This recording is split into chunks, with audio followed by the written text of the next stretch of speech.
Фильм жерге тура бағыт алған астероидпен басталады. Барлық елдер оған зымырандар атады. Соның нәтижесінде астероид жойылып, адамзат аман қалды. Алайда зымырандардан жерге түскен химиялық қосылыстар барлық салқынқанды жануарлардың мутацияға ұшырауына себеп болады.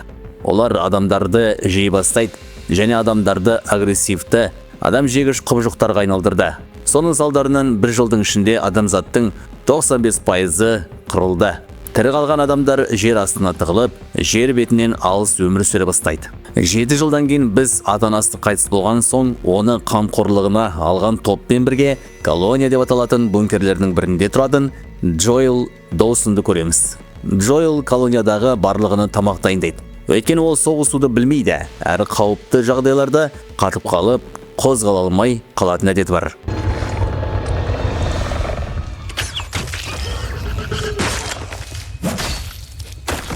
Колониядағы басқа тірі қалғандар махаббат өмірін реттеп алған тек Джоэл ғана жалғыз.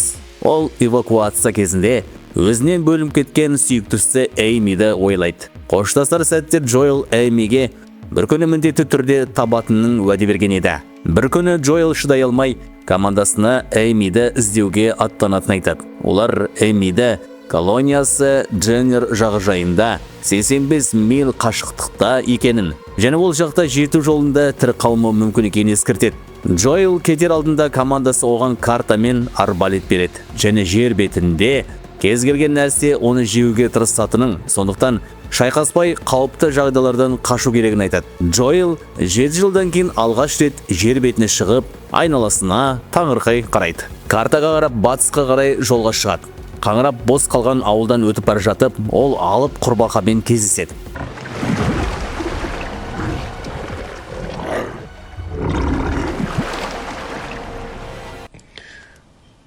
Шешең не деп отсың сен?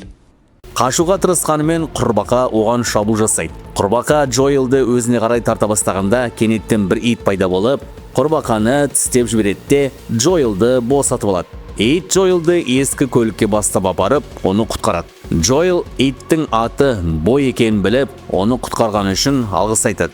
Түн түскенде ол ұйықтап қалады.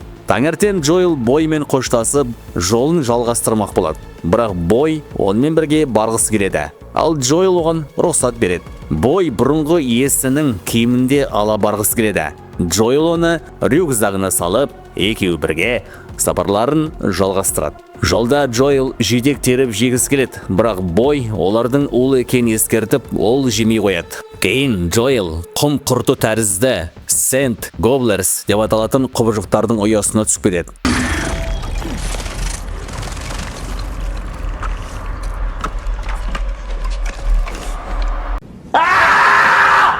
Қоршауда қалған Джоэл қатты қорқады. Сол сәтте бір ер адам арқаны лақтырып, оны құтқарып қалады. Ол өзін Клайд деп таныстырады. Жанында асырап алған қызы Минно бар екенін айтады. Клайд олардың солтүстікке қарлы тауларға қарай бет алғанын, өйткені суық климатта құбыжықтар аз болатынын түсіндіреді. Жолда Минно Джоэлге арбалетті қалай қолдану керектігін үйретеді. Дәл ату үшін ойын тазалап, зейін қою қажет екенін айтады. Кейін олар алып ұлу құбыжығына тап болады. Бірақ ол зиянсыз болып шығып, жай ғана сырғып кетеді.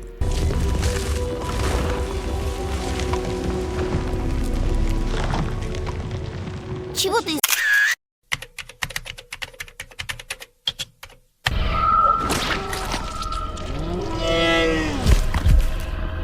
Минно Джоэлге барлық құбыжықтар қауіпті емес екенін, кейбірі мейірімді болатынын және олардың ниетін көздеріне қарап аңғаруға болатынын түсіндіреді. Түн түскенде Джоэл кездескен құбыжықтардың суретін сала бастайды. Оның хоббиі құбыжықтарды және олардың әлсіз тұстарын жазып тіркеп отыру. Джоэл бұл ісі адамзаттың аман қалуына көмектесіп, құбыжықтарды оңай нысанаға алуға мүмкіндік береді деп сенеді. Келесі күні таңертең Клайд Джоэлге өздерімен бірге жүруді ұсынады. Өйткені олар қарлы тауларға жақын қалған айтып, жақсы команда бола алатынын жеткізеді. Джоэл ризашылығын білдіргенімен, Эймиді табуға бел буған айтады. Минно Джоэлдің кеткенін қаламай жылап жібереді. Ол Джоэлді құшақтап, бір күні өзіне қонаққа келуін өтінеді. Клайд оған қол гранатасын беріп, тек аса қажет болған жағдайда ғана қолдауын ескертіп қоштасады. Джоэл үрейлі батпақтан өтіп бара жатқанда, Бой бір нәрсенің дұрыс емес екенін сезіп, бір құрылыстың астына тығылады. Джоэл оны шығуға шақырады,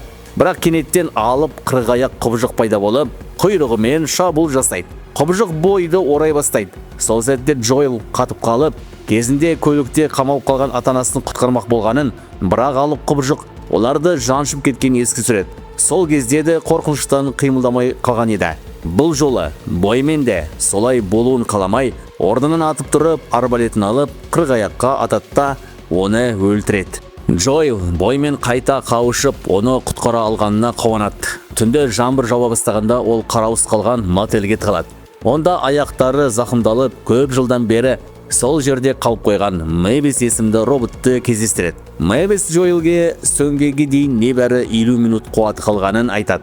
Ол Джоэлді неге колониясынан тыс жерде жүрген сұрайды. Джоэл сүйіктісін іздеп бара жатқанын айтады. Мэвис Эймидің колониясының орналасқан жерін қарап, оның небәрі 9,3 миль қашықтықта екенін көрсетеді. Ол Джоэлдің өзін сыртқа алып шығуын өтінеді. Өйткені жылдар бойы жүре алмаған. Джоэлдің толық аты жөнін сұрап, оған ата-анасын суреттерін көрсеткенде, Джоэл толқып, роботты құшақтайды. Көп ұзамай Мэвистің қуаты таусылады. Джоэл оған алғыс айтып, келесі күні жерлеп, жолын жалғастырады. Кейін оларды Сент-Гоблер құбыжықтарының ханшайымы шабуылдайды. Қашып бара жатып, олар ағаштың қуысдығына тығылады. Бой бұрынғы иесінің киімін көріп, соны алуға жүгіргенде, олардың тұрған жерін ханшайымға білдіріп қояды. Джоэл Клайд берген гранатаны алып, ханшайымға лақтырады. Жарылыс болып, құбыжық жойылады. Джоэл өзенге құлап түседі.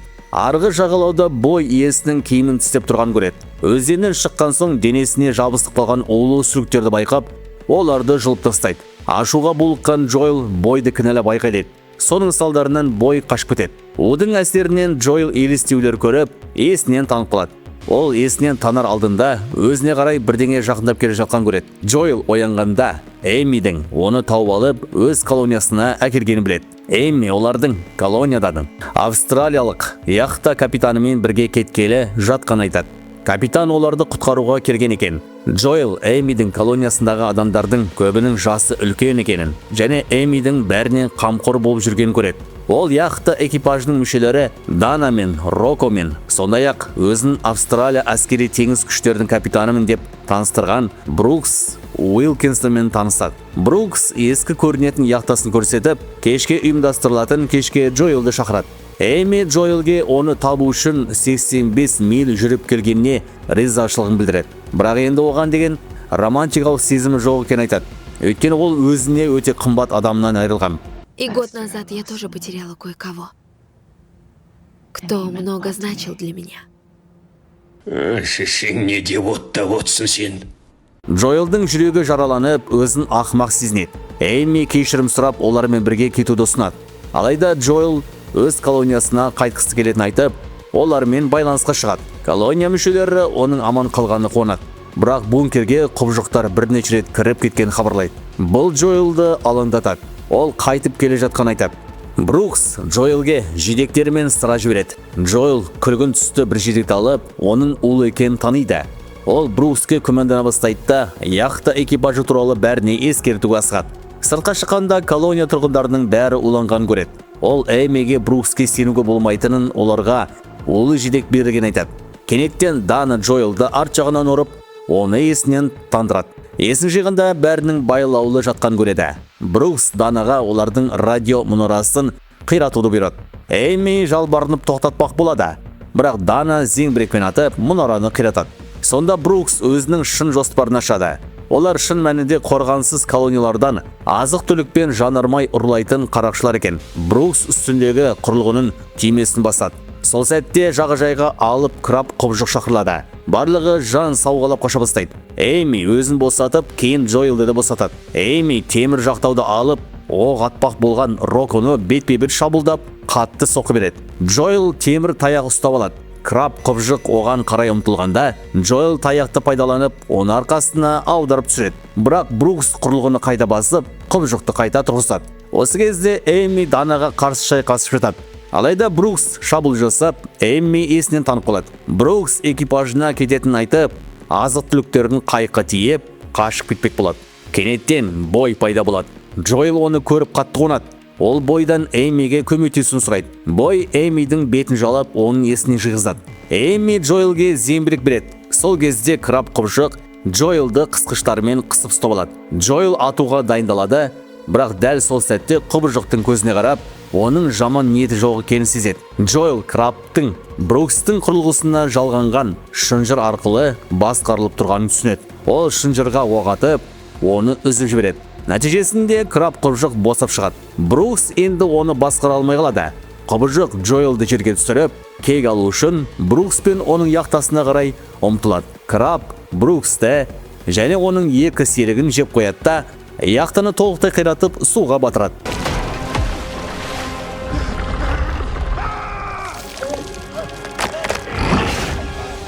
Да, это жестко. Джоэл өз колониясын құтқаруға аттанар алдында Эймиге олардың солтүстікке қарлы тауларға қарай бет алатынын, ол жақтың қауіпсіз екенін айтады. Сондай-ақ ол Эймиге өзінің тірі қалу кітабын беріп, бәрі ойында сақтаулы болғандықтан тағы бір данасын жаза алатынын жеткізеді. Эйми оны кетер алдында міндетті түрде тауып алатынына уәде береді. Джоэл бұрын жүріп өткен барлық қауіпті жерлерден қайта өтіп, ақыры өз колониясына жетеді. Барлығы оны көріп қатты қуанады, қатты таңғалады, сөйтіп құшақтайды. Джоэл әлемдегі барлық колонияларға жаһандық хабарлама жіберіп, өз бастан кешкендерін бөліседі. Егер ол жер бетінде аман қала алса, кез келген адам да өмір сүре алатынын және енді жасырынудан шаршаған айтады. Бұл сөздер барлығын шабыттандырып, адамдар колонияларына шығып, өз әлемдерін қайта жауып алуға бел буады. Джоэлдің колониясы да бункерден шығып, солтүстікке қарай жол тартады.